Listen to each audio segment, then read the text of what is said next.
Paiba-iba kasi isip natin mga boss kung saan natin ilagay, sa ibabaw ba o sa ilalim yung caliper natin.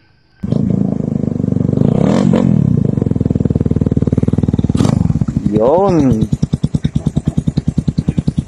Brembo, Lodi.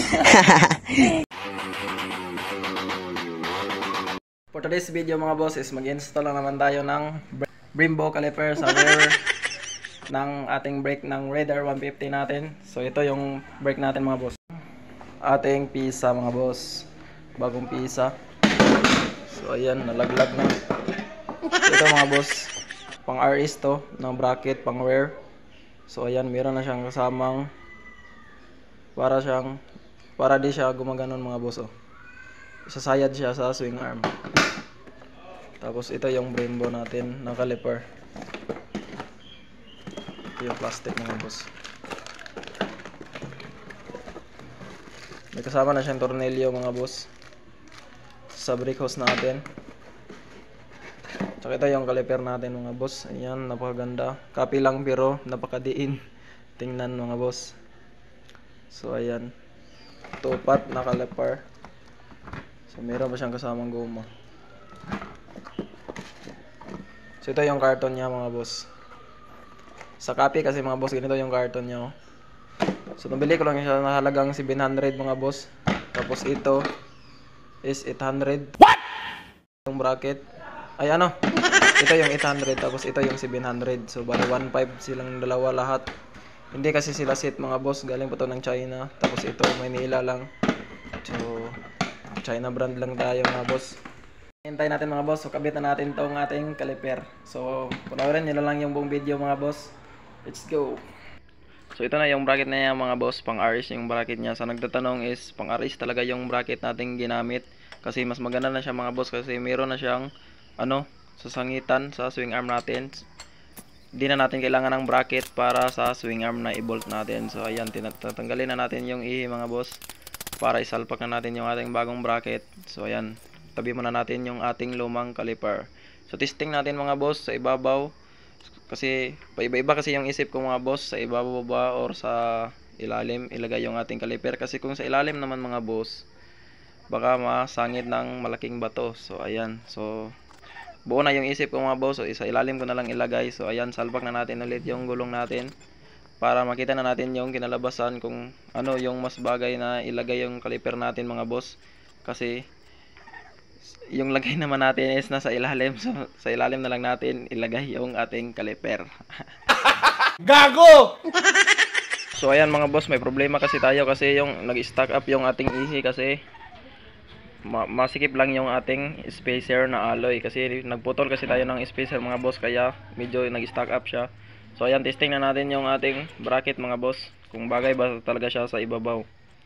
So ayan, so kabit na natin yung ating spacer, tsaka nilagyan din natin ng washer mga boss kasi iba na yung bracket nya, hindi katulad ng stock na hindi na kailangan ng spacer kasi meron na siyang spacer na unay na spacer nya mga boss. So ayan, nilagay na natin yung ating spacer na alloy.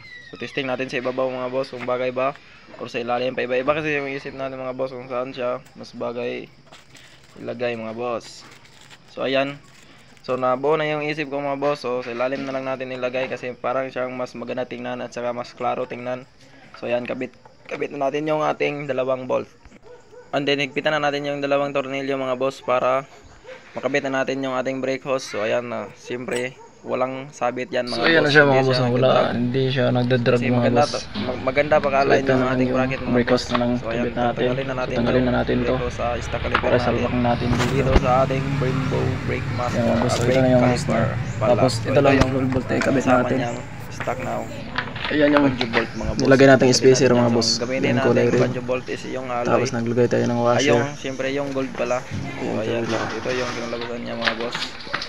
Wala talaga siyang drag mga boss. So tinanggal ko pala yung chain niya para hindi siya sa gabal pag tanggal natin. Saka kabit, tanggal kabit. Kaya tayo kasi hindi natin ma-align agad kabit natin yung brake hose caliper mga boss. So ayan mga boss, natanggal ko na yung caliper. Saka dito natin sa ilalim padaan mga boss kasi kapag sa ibabaw mga boss di siya aabot. So ayan, so yung caliper natin mga boss, nilagyan na natin kaagad ng brake fluid para hindi na tayo mahirapan bleeding pa, kaya nilagyan na lang natin.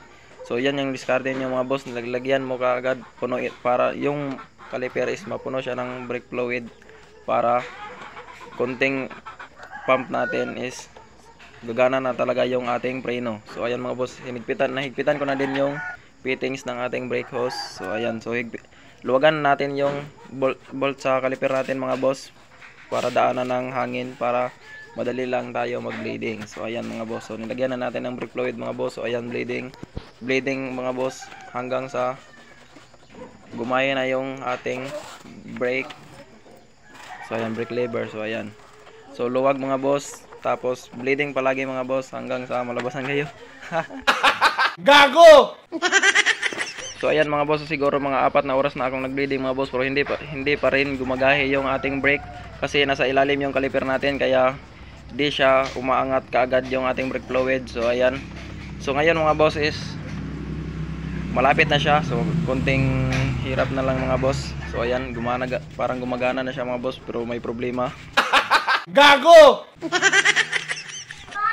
So sipag lang talaga sa pag-bleeding mga boss, kasi medyo matagal talaga siyang i-bleeding, kasi lalo na kapag brembo yung caliper, bagong bago pa, so hindi talaga madali ang mag-bleeding mga boss. So ayan, lagyan din natin ng maraming brake fluid yung natagas mga boss, nasayang. So shoutout pala kay Proud Pobre Vlog, isang supporters natin sa YouTube mga boss. Ano yung caliper natin mga boss, ayan. Ayan, sobrang lapit yung ginawa natin mga boss.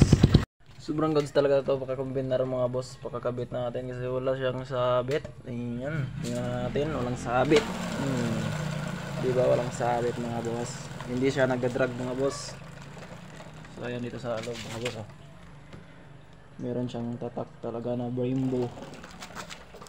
So ayan mga boss, ito yung piston niya mga boss, tsaka bagong bago.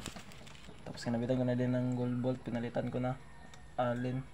Ayan, so dito ko na lang dinaan yung hose mga boss, tapos naglagyan ko na lang ng bracket.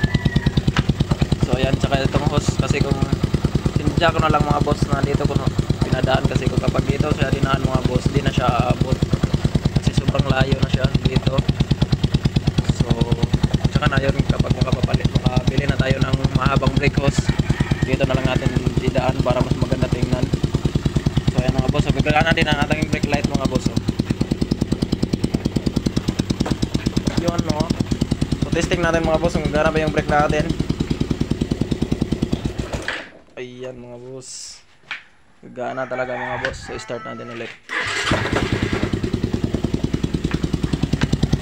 So tiray ko kanina mga boss dito sa yung caliper dito sa babaw kanina. So mas maganda kasi siya tingnan kapag nasa ilalim mga boss. So dito ko na lang ilagay, para gaya siya ng nakamali siya na sniper, kagaya yung forma niya. Tsaka yung bracket natin mga boss, pang Brembo talaga siya. Ayan, may tatak siyang Brembo. Tapos sinapahan ko na lang siya ng flat bar dito mga boss, para clean talaga siya, hindi siya kumakalog ng ganyan kapag umatras ka ng magpreno ka or babante. So hindi siya gumaganyan kasi meron siyang flat bar lang sa ilalim. So napaka-goods mga boss. So hanggang dito na lang yung video natin mga boss. Ride safe yung lahat dyan palagi. Peace. My hands steady, I feel ready, but my legs heavy, I don't get it. How come I head if I hear you talking shit? Don't get caught in it. I'll be popping off and hit your ass, dropping all your shit. Yeah, I promise this, I got promises, you ain't stopping this.